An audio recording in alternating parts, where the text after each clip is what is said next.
Now, coming back for a moment to our securely attached youngsters. Teresa Rando wrote this article called The Curse of Too Good a Childhood, in which she actually reported psychiatric work with people who'd had apparently ideal attachments in childhood and who seemed to have absolutely no preparation, no slings and arrows of outrageous fortunes, no betrayals, none of the things that in adult life we have to cope with. In other words, we shouldn't idealize secure attachments. They aren't the magic wand that makes everything in life go smoothly. You can be perhaps too securely attached in a world that is very far from perfect. Focusing on my anxious ambivalent group, these were people who saw their parents as insensitive and overprotective. This correlated with seeing themselves as children as either very timid and or very precious. These are the Dresden vase babies. I'd predicted, quite wrongly, that they would have very dependent relationships in adult life. What I actually found was that their relationships were very conflicted. They had very high scores of marital conflict. And when I looked more closely at the case notes, I found that there were two reasons for this. On the one hand, many of them had never succeeded in separating from their parents. When things went wrong, instead of turning to their partner, they went home to mum. And the partners didn't like this. They felt somehow left out in the cold. Or, if they did cling to their partner, the partner couldn't stand being clung to. And that was another source of conflict. So either way, we had high scores of marital conflict in these anxious and ambivalently attached ones. Following bereavement, as you might expect, they had severe and protracted grief reactions. And they had this tendency to cling, which they recognized very often. They recognized it too as one of the things that had caused problems for them in adult life. They were worried about their need to cling to their own children. They were only too happy to accept the help which I, as a clever doctor, was able to give them. And I realized right from the start that I was in real danger of being recast as Mr. Wonderful, who would look after you for the rest of your life.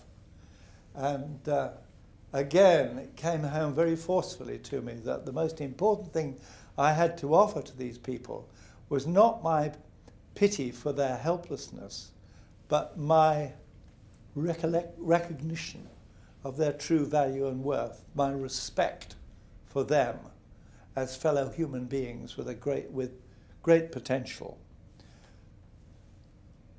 Seeing them as poor patients didn't actually do them any good and actually held out a real danger of me getting caught up in another of these dependent relationships. Equally, punishing them for being dependent.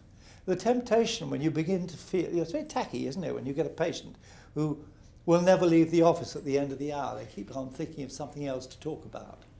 And you eventually get quite cross with them. And you mustn't get dependent on me, as if they could choose not to. And they end up feeling all the more insecure, which makes them cling all the tighter. So how do you cope with it? You cope with it by somehow modeling for them the idea that they are themselves wonderful people with great potential. I like this slide because in a way it reflects not just the woman's need to cling, but the man's reluctance. You can see he's not clinging back. He's sort of moving his arms back. He's obviously finding this a bit hard. What on earth is going on here, he's thinking. But he reminds me very much of the lady I talked about earlier who had this very close relationship with her mother, had a very clinging, she was the treasure of that family. I'll tell you a little bit more about Esther because I learned a lot from her actually. She was the youngest daughter in a large family. Because she had pneumonia as a child, everyone thought of her as frail. And she grew up with this sort of ideal as being very pretty, very intelligent, very bright, but also very frail.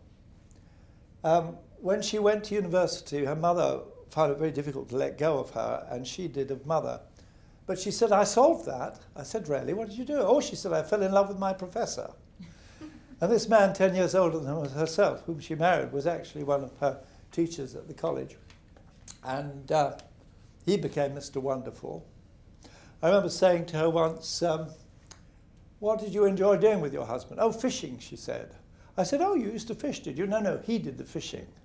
And you have this sort of image of the little wifey sitting on the bank knitting, watching her husband battling with the denizens of the deep. You know, it tells you a lot about the relationship.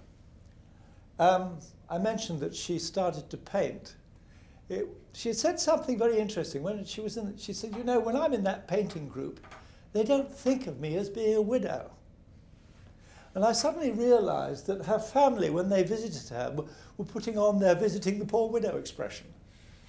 You know, it was something of a tribute to their wonderful father, that she was such a broken reed.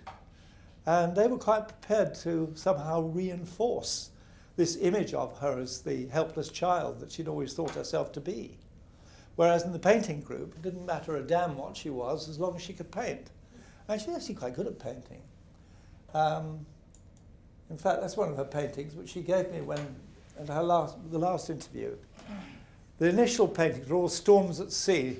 She's now doing peaceful autumn landscapes, or she was at that time, which I think says a lot about her view of the world, that by that time she'd come back from Switzerland painting mountains, and she'd sacked the man who was running her husband's business, and she'd running it herself, and was doing very well, thank you. We spent some time preparing her for the ending of therapy, because she got quite close to me, as you might guess, in the course of the therapy, and needed to, in a sense, grieve before the ending of therapy, because she wasn't going to be able to grieve with me once it was gone. But in point of fact, she did very well. And I met a member of her family not so long ago who was quite surprised how well I remembered her. I didn't tell him I'd been lecturing about her for the last few years. But he said she's now in her late 80s. She's gone blind, but she's coping pretty well with her blindness, and is still very much her own person, which is nice to know. She hasn't reverted to being a helpless child again.